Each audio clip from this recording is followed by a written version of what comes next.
Татарстан китап нәшриятендә Фаяз Хужинның Болгар, татар дәүләтләре атаклы идарәчеләре дип исемләнгән китабы басылып чыкты. Китап борынгы язма чыганакларга һәм соңгы елларда гына табылган археологик материалларга нигезләнеп язылган. Китапның язылышы турында автор Фаяз Хужин үзе бәян итә. Соңгы вакытта бит безнең татар халкын, милләтебезне саклап калу мәсьәләсе бик актуаль проблемага әйләнеп китте.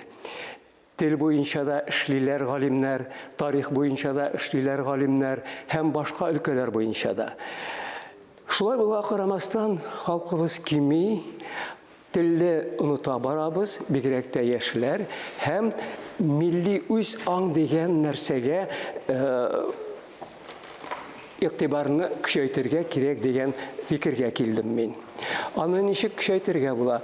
Үзебезнең халыкның үткәне белән горурланып кына. Шуңа күрә инде менә шушы китапны язу эшенә тотынды. Үзебезнең урта гасырлар тарихы турында. Ни өчен урта гасырлар тарихы? Чөнки беренчедән бу чорны без бик начар беләбез. Киң катлаулы гади укучылар гына түгел, тарихчыларда соңгы берничә дистә ел эчендә генә тирәнтен өйрәнә башладылар. Аннан соң актаплар күп, бәхәсле мәсьәләләр күп.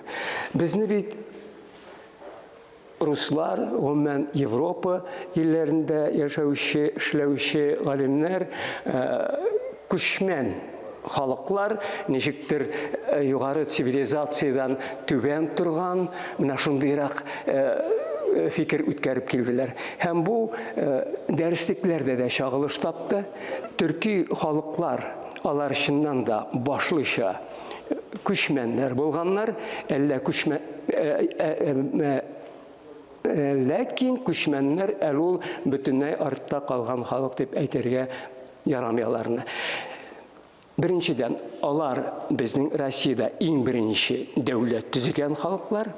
Икенчедән, безнең Россиядә алар иң беренче язмачылык китереп чыгарган халыклар һәм башка өлкәләрне алып карасаң да, һаман төрки халыклар беренче килеп чыга. Менә шул яктан карап мин, төрки халыклар безнең хәзерге Көнчыгыш Европа халыкларына цивилизация, югары рухи культура, мәдәни культура, матди культура китергән кешеләр дип карыйм. Хуннар чорыннан, тагын да борынгырак чорлардан башлап, бөтен үзебезнең хәзерге татарларның борынгы дәүләтләренә мин аз гына булса да характеристика биреп чыктым һәм шул дәүләтләр белән идарә иткән идарәчеләр, патшалар, ханнар турында мөмкин булганча тәфсилләбрәк язарга тырыштым инде. Безнең институтта галимнәр күп, алар фәнни монографияларны күп чыгаралар, әмма аларны бит гади кеше укымый, аңламый. Шуңа күрә галимнәр халыкка якынлашырга тиешләр. Әлбәттә, беренче чиратта безнең яшьләр, ягъни мәктәптә укучылар, югары класс, югары сыйныф укучылары һәм менә дигән ярдәмлек булачак инде тарих укытучыларына. Китапны бик нык кичерәйтеп, 50, 60, 70 битлегенә русча язылган китапта чыгарырга кирәк дигән фикергә килдем, чөнки яшьләребез күбесенчә кызганычка каршы русча сөйләшә һәм татарчасын оныта бара. Гөлшат ханым Мөхәммәтҗанова, аның белән рәхәтләнеп эшләдек инде без. Бер дә вакытында кызганмады, кешендә кызганмады, шаккатырлык бер хезмәткәр булды ул китап нәшриятының. Һәм әле бит монда төсле рәсемнәр бар.